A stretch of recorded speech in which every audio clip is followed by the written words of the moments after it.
ఉచితంగా ఇచ్చి, అటువంటిది నువ్వు ఉర్సా గురించి ఏం చెప్తున్నావు? ఉర్సా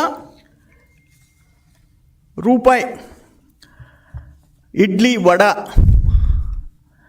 ఒక మంచి పరిశ్రమ వస్తుంటే, పెట్టుబడి వస్తుంటే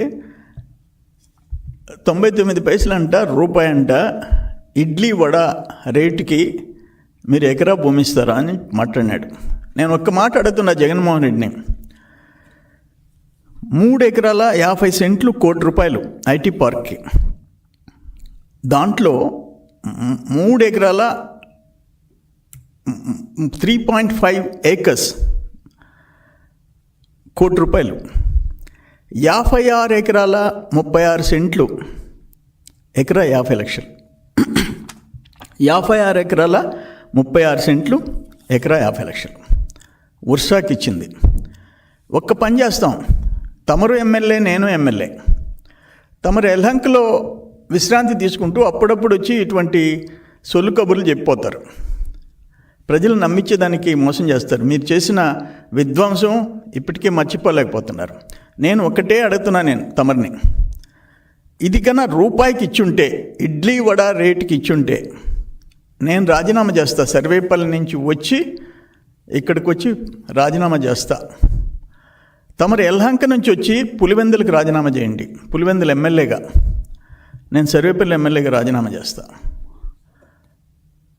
ప్రిపేర్ అవుతాం, ప్రజల తీర్పుకు కూడా ప్రిపేర్ అవుతాం.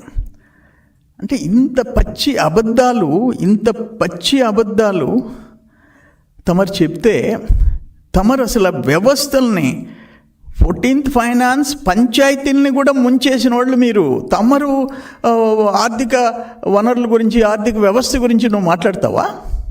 14th finance, 15th finance, SC ST sub plan, central government ఇచ్చే షేర్లు, ఒక ఇరిగేషన్ వ్యవస్థ, వ్యవసాయ శాఖ, నీటిపారుదల శాఖ, రోడ్లు భవనాల శాఖలు,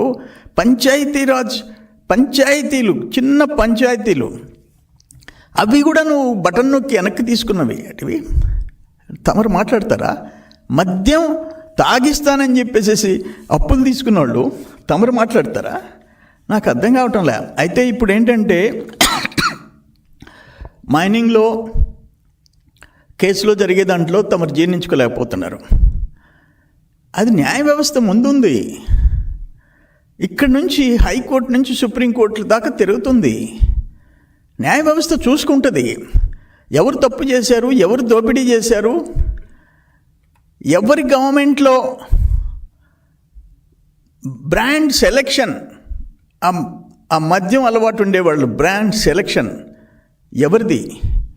నీ గవర్నమెంట్లో బ్రాండ్ సెలెక్షన్ నీది. నువ్వు చెప్పిన బ్రాండ్ తాగాల. ఇక్కడ అది కాదు. ఓపెన్ ఇండియాలో ఏ